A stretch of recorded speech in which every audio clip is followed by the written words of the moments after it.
ठीक है, बिस्मिल्लाहिर्रहमानिर्रहीम। आपसे बात हो रही थी एंडोक्राइनोलॉजी के बारे में, आपसे बात करने जा रहे थे।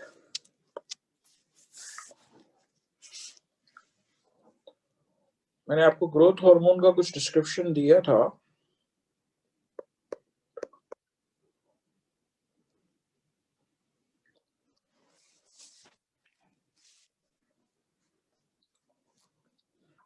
ग्रोथ हार्मोन के डिसऑर्डर्स आपको बताने जा रहा हूँ।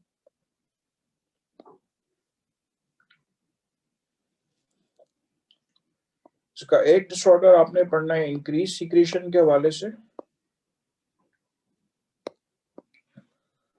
और दूसरा पढ़ना है डिक्रीज सीक्रेशन के हवाले से।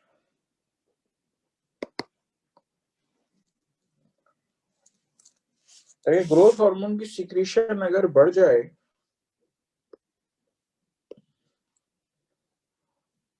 अगर बच्चों में बढ़ जाए, तो हम उसको गाइगेंटिज्म का नाम देंगे।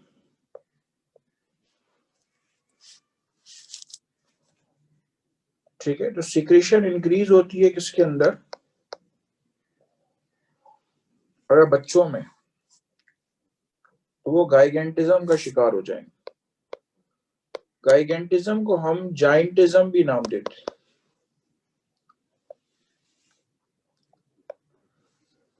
ऐसे बच्चों की जो हाइट होगी वो बहुत ज्यादा होगी, इमेंस हाइट।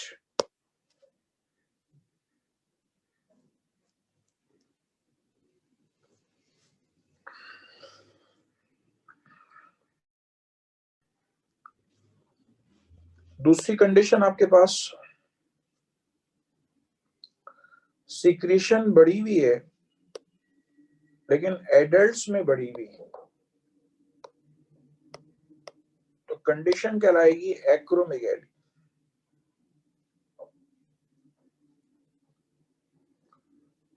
ठीक है, कंडीशन कहलाएगी एक्रोमेगैली, यानी एडल्ट्स में अगर सीक्रेशन बढ़ जाए। और से सुनिएगा, जब हमारी ग्रोथ हो रही होती है तो तकरीबन हमारी ग्रोथ 20 साल तक होती रहती है, उसके आसपास। उसके बाद हाइट नहीं बढ़ती, ऑन एवरेज बता रहा हूँ, क्योंकि एपीफाइजियल सेंटर्स जो है वो फ्यूज हो चुके होते हैं। जब एपीफाइजियल सेंटर्स फ्यूज हो जाते हैं तो फर्दर हमारी ग्रोथ जो है वो नहीं होती। अगर एडल्ट्स में ग्रोथ हार्मोन की सिक्रीशन बहुत ज्यादा हो जाए तो ऐसी सूरत में क्या होगा?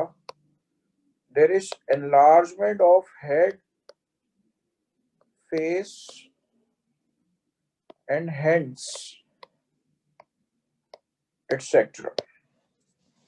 हाइट नहीं बढ़ेगी लेकिन हेड का साइज बढ़ जाएगा, फेस का साइज बढ़ जाएगा, हाथों का साइज बढ़ जाएगा। उस कंडीशन को हम नाम देंगे acromegaly. This is because of increased growth hormone secretion.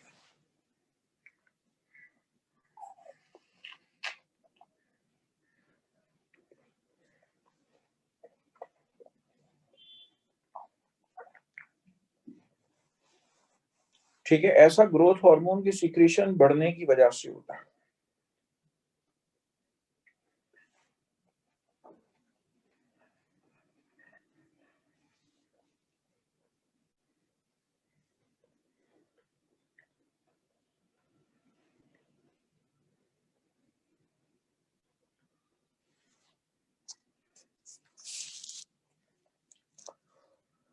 Decrease secretion अगर हो जाए तो एक ही कंडीशन आपने यहां पढ़नी है, और वो पढ़नी है डॉर्फिज्म। ये होती है बच्चों में, कद छोटा रह जाता है। ठीक है, short height with respect to the age, age के मुकाबले में उनकी हाइट जो है वो बहुत छोटी रह गई, कंडीशन कहलाएगी डॉर्फिज्म। ठीक है, short height with respect to the as.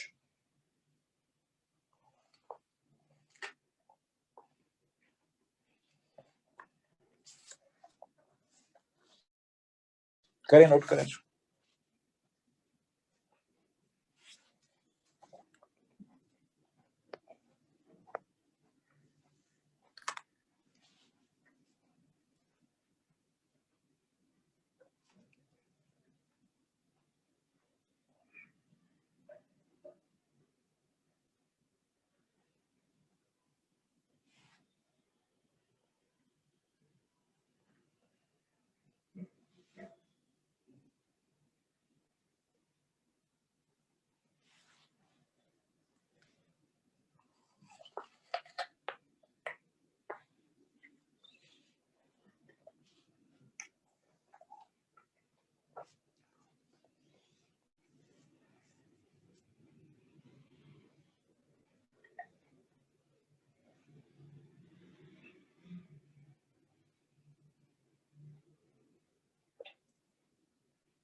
डॉर्फिज्म वाली बात सुनकर आपके जहन में एक बात आ रही होगी कि सर हमने अक्सर जो लोग छोटे कद वाले देखे हैं, खोडू वगैरह,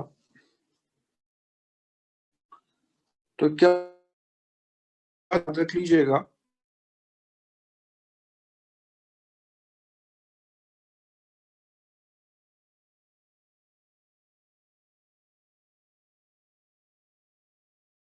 फैक्टर्स में प्रॉब्लम हो।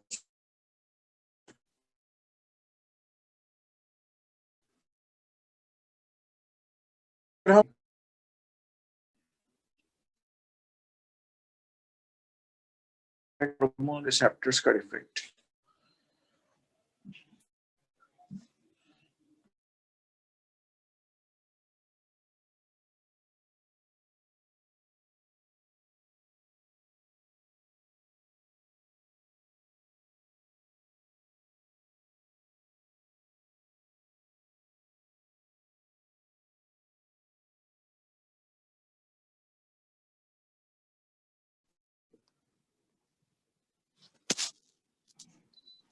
अस्सलाम वालेकुम सर, आप रिपीट कर देंगे आपने क्या कहा, क्योंकि आपकी आवाज़ पूरी कट गई थी।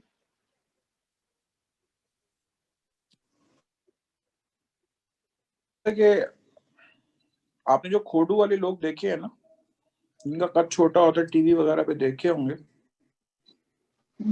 तो आपके जहन में अगर किसी के ये सवाल आए कि सर क्या इनमें ग्रोथ हार्मोन की कमी है, तो देखिए दो बातें हो सकती हैं। तो ग्रोथ हार्मोन भी कम हो सकता है और दूसरा ग्रोथ हार्मोन के रिसेप्टर्स भी डिफेक्टिव हो सकते हैं, जो आपने एपिस्टेसिस पढ़ी है चैप्टर 8 के अंदर। तो दोनों में से कोई एक बात हो सकती है अगर ग्रोथ हार्मोन की कमी है तो। और अगर ग्रोथ हार्मोन ज्यादा है तो बेटा ग्रोथ हार्मोन ज्यादा वाली बात किस में आती है? ग्रोथ हार्मोन ज्यादा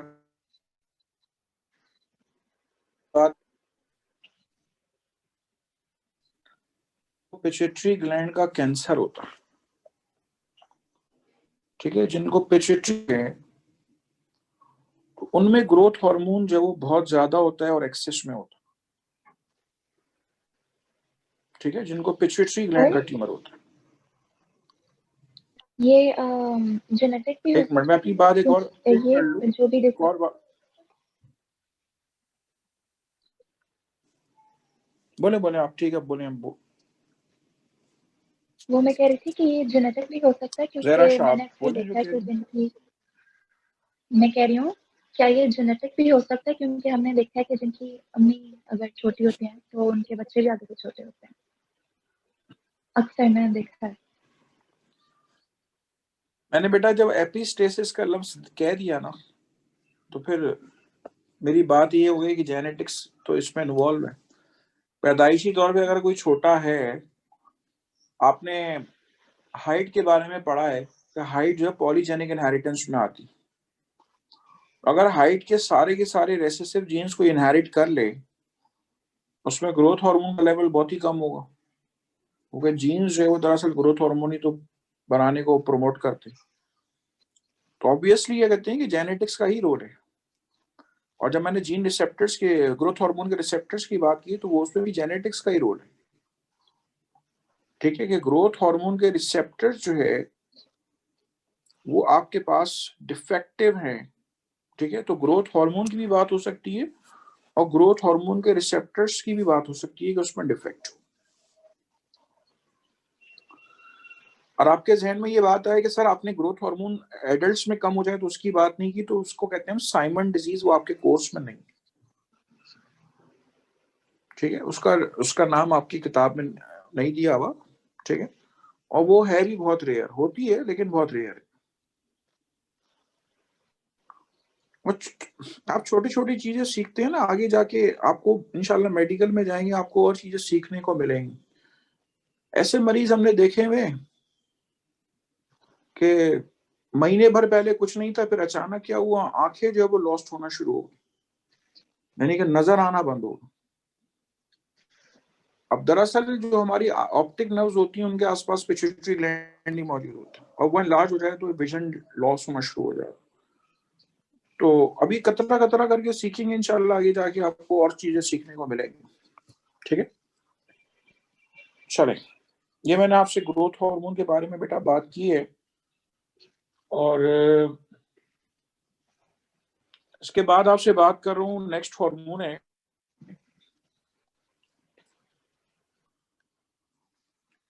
नेक्स्ट हार्मोन है आपके पास पिट्यूटरी ग्लैंड का ही दूसरा हार्मोन है, और वो है आपके पास follicle stimulating hormone,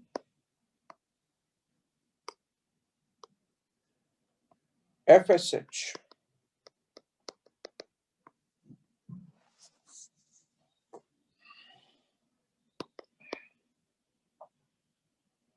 It promotes the growth of follicle cells of ovary।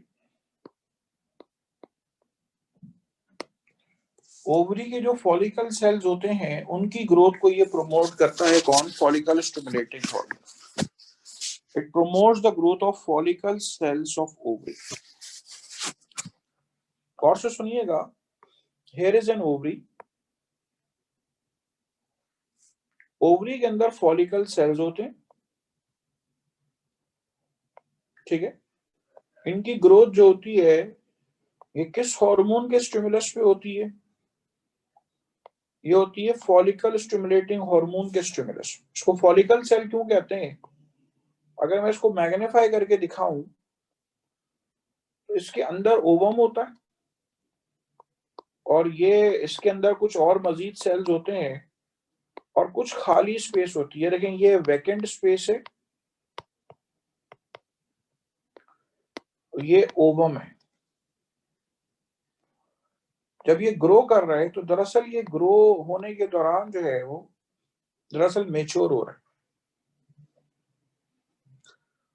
जो मेच्योर होता है ये, इसको हम नाम देते हैं ग्राफियन फॉलिकल। चैप्टर 4 में इंशाल्लाह आगे जाके आप दोबारा पढ़ेंगे, ग्राफियन फॉलिकल कहलाता है। ग्राफियन फॉलिकल के अंदर आपको ये ओवम नजर आ रहे हैं। ठीक है, दिस इज ओवम। तो follicle stimulating hormone anterior pituitary gland secret करता है, ब्लड के जरिए ये ओवरी में आता है। ओवरी में क्या करेगा? फॉलिकल सेल्स की ग्रोथ कराएगा, ये इसका काम। It promotes the growth of follicle sales of ovary. ठीक है, कर लें, नोट कर लें इसको। थोड़ा थोड़ा टुकड़े टुकड़े करके बता रहा हूँ ताकि आप लोग, इसके कोई डिसऑर्डर्स आपके कोर्स में नहीं है, आपने पढ़ने नहीं।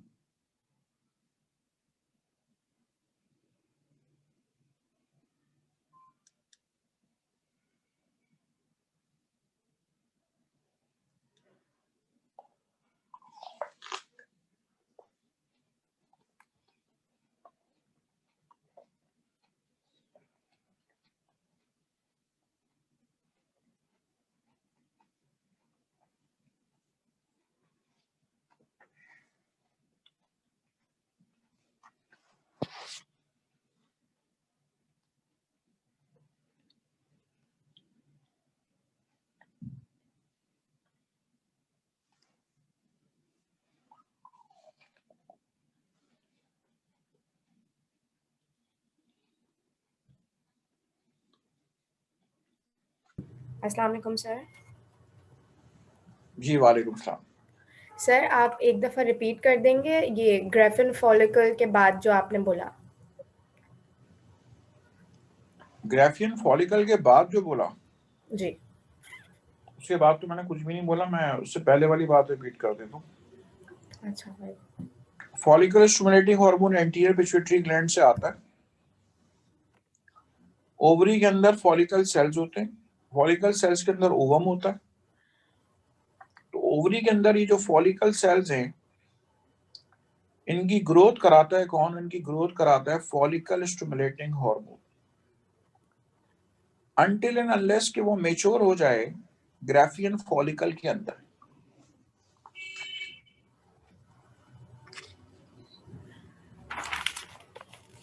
Thank you sir.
इसके बाद आ जाइए, अगला हार्मोन आपको बता रहा हूँ जो इसी स्क्रीन से ताल्लुक रखता है,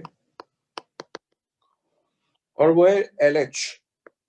मैंने आपको नाम वगैरह कल बता दिए थे। LH is the luteinizing hormone.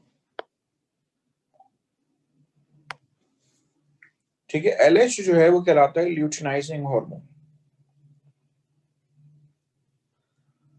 और से सुनिएगा, ये जो ग्राफियन फॉलिकल है इसके अंदर ओवम आपको नजर आ रहा है। ल्यूटिनाइजिंग हार्मोन का काम क्या है कि जब ल्यूटिनाइजिंग हार्मोन सिक्रीट होगा तो इसमें से ओवम बाहर आ जाएगा। ये देखें, मैं ओवम को मिटा रहा हूं, ये पूरी ओवरी मिट गई।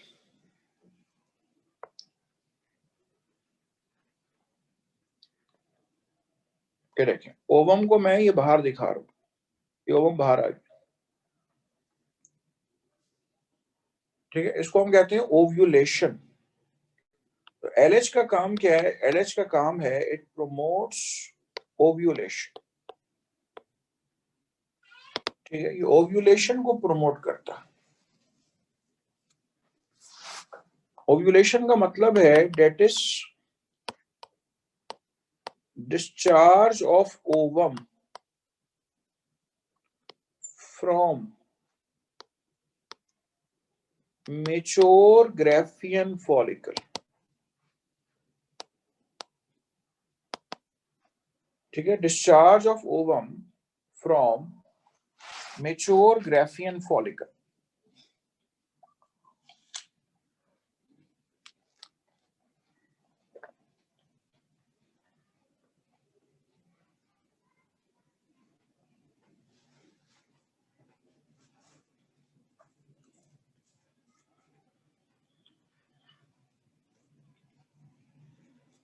कर लेंगे, एक काम है ल्यूटिनाइजिंग हार्मोन का कि जब ग्राफियन फॉलिकल मेच्योर हो गया, उसमें से ओवम को निकालना, बाहर फेंकना, बाहर डिस्चार्ज करना, ये किसकी जिम्मेदारी है? ये जिम्मेदारी है आपके पास luteinizing hormone.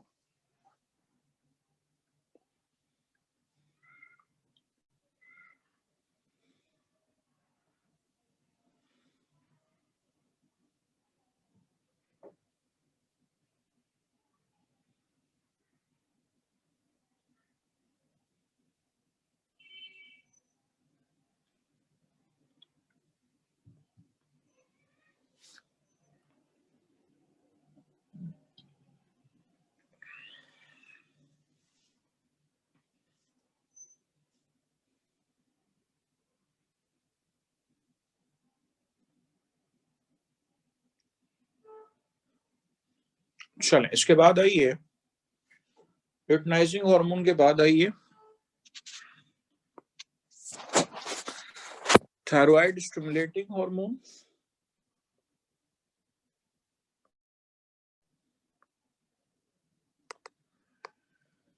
Thyroid stimulating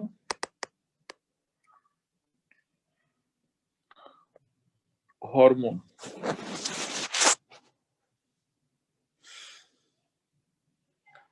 thyroid stimulating hormone क्या करता है?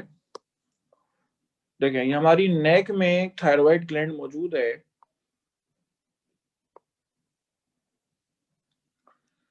ये थायराइड ग्लैंड जो है ये थायरोक्सिन रिलीज करता है।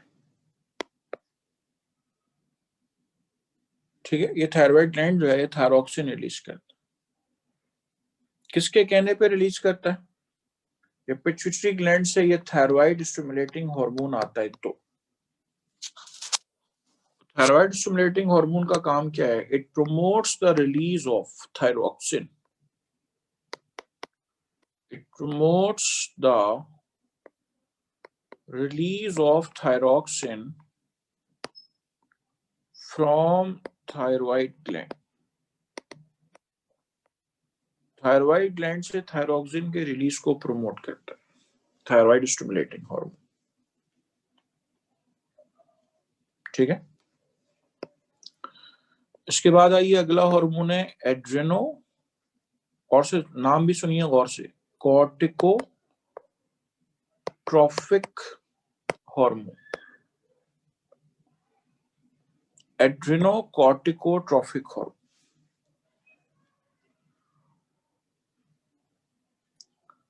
एड्रीनो का मतलब एड्रीनल ग्लैंड, कॉर्टिको का मतलब कॉर्टेक्स।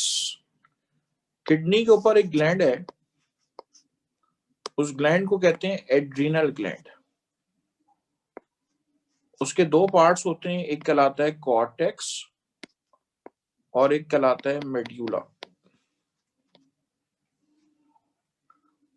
एड्रीनल कॉर्टेक्स कुछ हार्मोन्स को रिलीज करता है। हार्मोन का नाम है कॉर्टिसोल।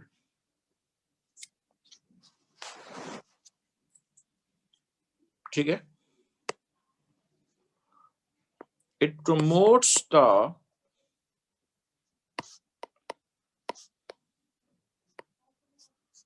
release of hormones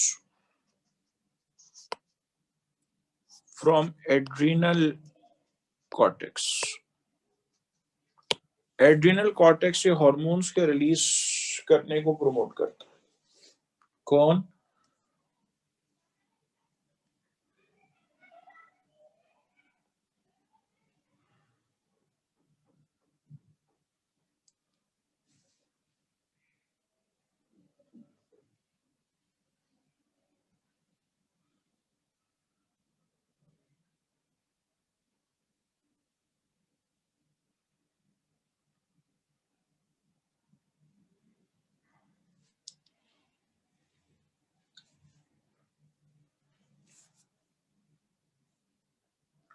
कर लें, नोट कर लें इसको।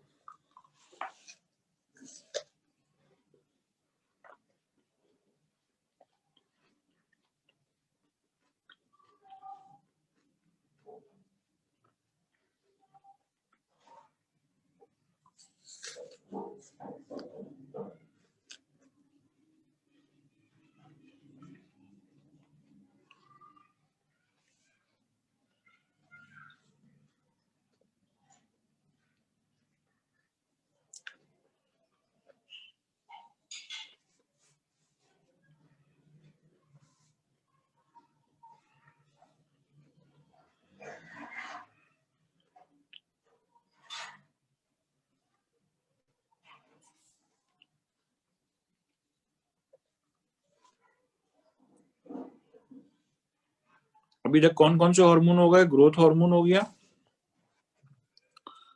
एक मिनट सेव कर लूं पहले। ग्रोथ हार्मोन हो गया, इसके अलावा आपके पास ग्रोथ हार्मोन के बाद आपके फॉलिकल स्टिमुलेटिंग हार्मोन हो गया, ल्यूटिनाइजिंग हार्मोन हो गया, थायराइड स्टिमुलेटिंग हार्मोन हो गया, एड्रेनोकॉर्टिकोट्रोफिक हार्मोन हो गया। चलें, इसके बाद आई है prolactin.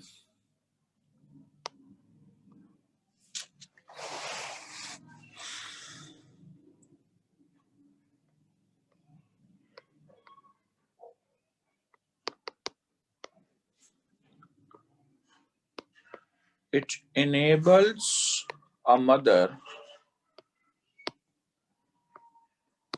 to nourish the young ones.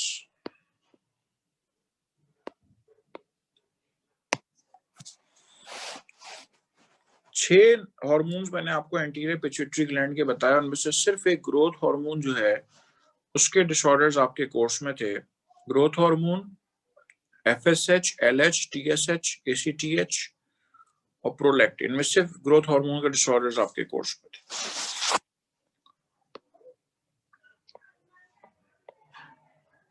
Posterior pituitary के बारे में बात कर रहा हूं।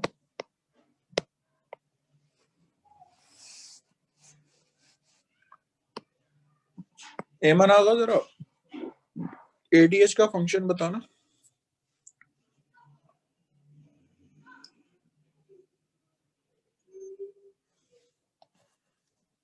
जल्दी से, देर लगाए बगैर।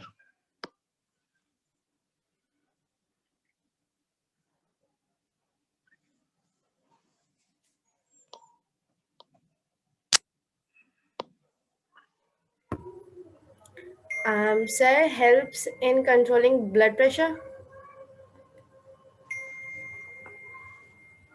हवा में तीर। सोफी आप बोलो।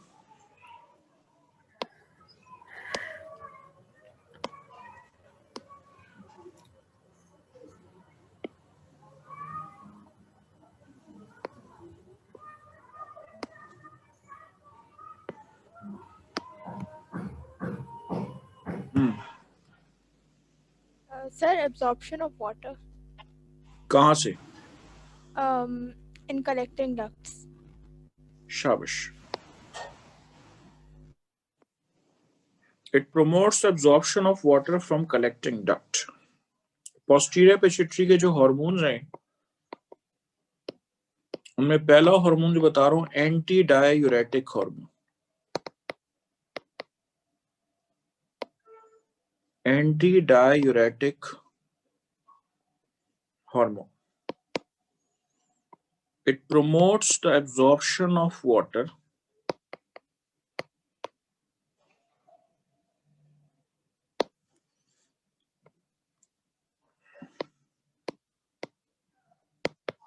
from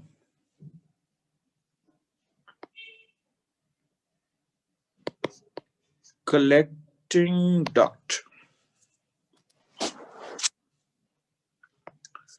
इसके बाद दूसरा हार्मोन है oxytocin.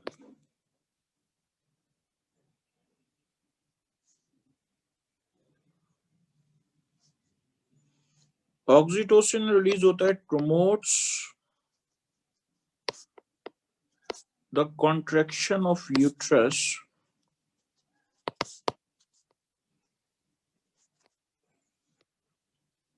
During birth of baby.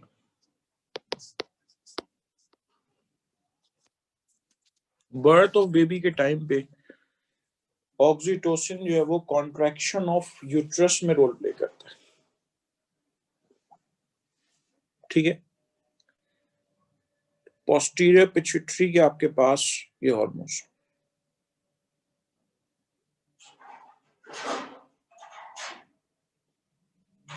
कर लें, नोट कर लें। पिट्यूटरी ग्लैंड के बारे में आपसे बात करनी थी, वो हो गई।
चलें, पिट्यूटरी ग्लैंड के बारे में बात हो गई है, इसके बाद आ जाइए फर्दर।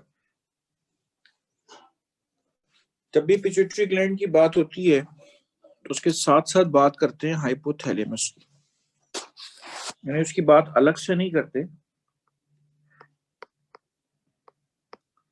हाइपोथैलेमस की बात भी उसी के साथ करते हैं। क्या कहना चाहता हूं देख लें। लेकिन पिट्यूटरी ग्लैंड ये रहा और इसके साथ ही मौजूद होता है हाइपोथैलेमस। ये पिट्यूटरी ग्लैंड है, इसके साथ मौजूद है हाइपोथैलेमस। हाइपोथैलेमस कुछ हार्मोन्स रिलीज करता है, उसके बारे में आपसे बात कर रहा हूं।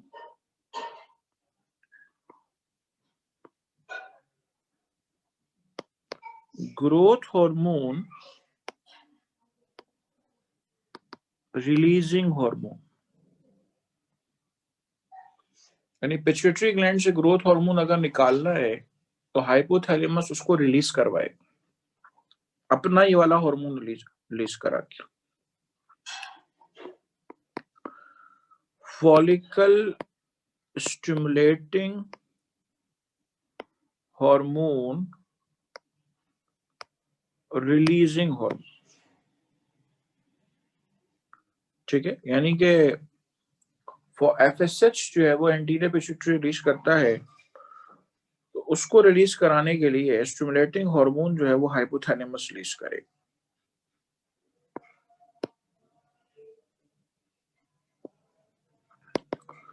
Thyroid stimulating hormone,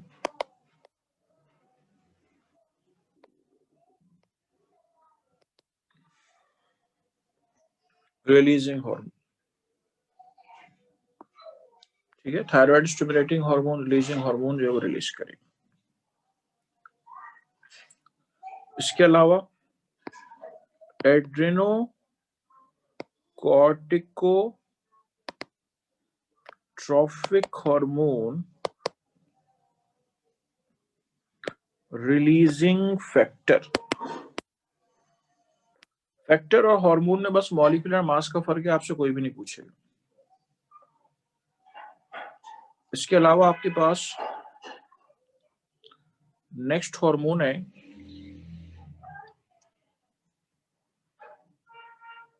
luteinizing hormone releasing hormone. Luteinizing hormone releasing hormone. इसके अलावा आपके पास मौजूद है प्रोलैक्टिन इनहिबिटरी फैक्टर।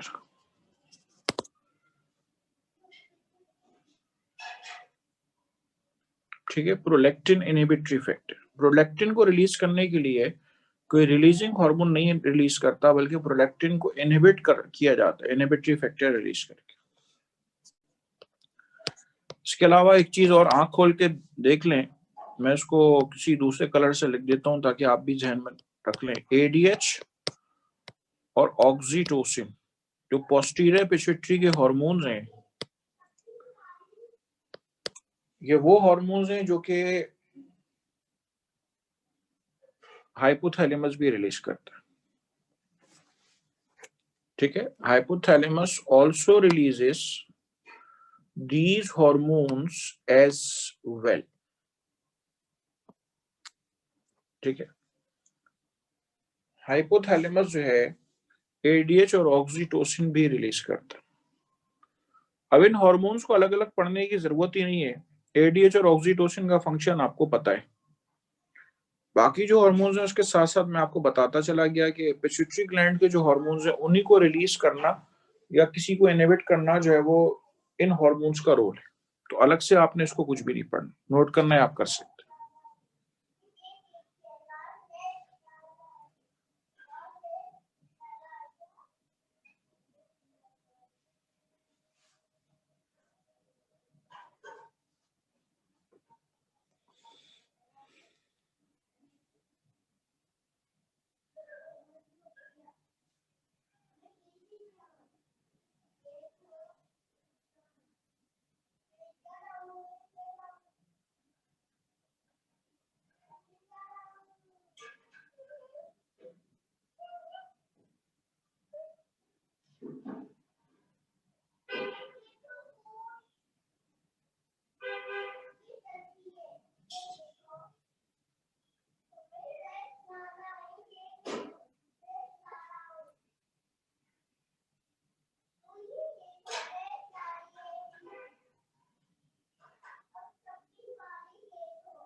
चलें, इसके बाद आइए अगला जो ग्लैंड बेटा आपको बताना है वो आपको बताना है हमने थायराइड ग्लैंड।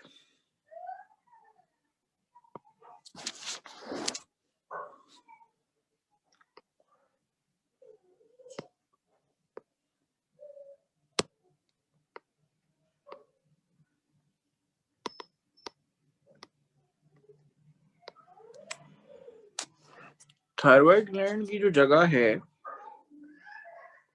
वो थोड़ी खतरनाक जगह है।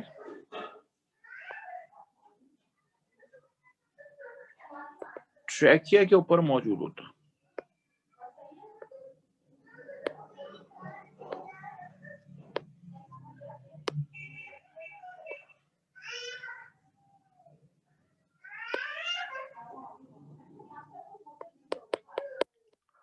ये देखिए इन फ्रंट ऑफ नेक,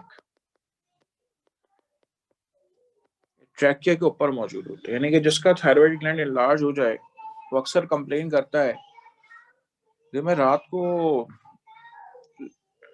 लेटता या लेटती हूँ तो वो मुझे ऐसा लगता है कि सांस घुट रहा है मेरा, मेरी गर्दन पे कुछ कोई दबा रहा है मेरी गर्दन। थायराइड ग्लैंड के इनलार्जमेंट की वजह से होता है। चलिए, थायराइड ग्लैंड जो है मैं बहुत तहम्मुल से आराम आराम से आपको बता रहा हूँ कि आप आहिस्ता आहिस्ता एब्जॉर्ब करते जाएं, क्योंकि ये बहुत ही डेलिकेट टॉपिक है और मैं चाहता हूँ कि आपको अपने साथ याद करा दूं। थायराइड ग्लैंड के बेटा जो हार्मोन्स हैं उनमें आपको मिलेगा थायरोक्सिन। थायरोक्सिन की आपको दो फॉर्म्स मिलेंगी, एक T3 और एक T4। T3 कहलाता है ट्राई आयोडोथायरोनीन और T4 कहलाता है टेट्रा आयोडोथायरोनीन।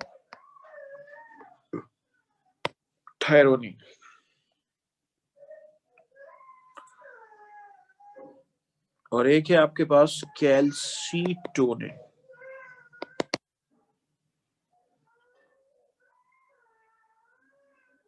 ठीक है, एक है आपके पास कैल्सीटोनिन। बाकायदा इसकी आपकी प्रैक्टिकल में स्लाइड भी आती है, तो हिस्टोलॉजी भी आपको बतानी है। ठीक है, कोई सवाल पूछना है तो पूछ सकते हैं आप।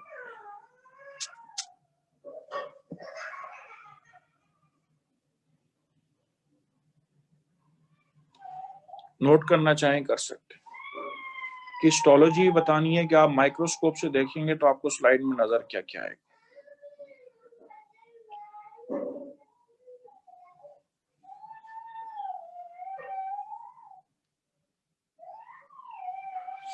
मैंने लिखा है ट्राई आयोडोथायरोनिन, यानी आयोडीन से मिलके बनता है। Try iodo tetra iodo,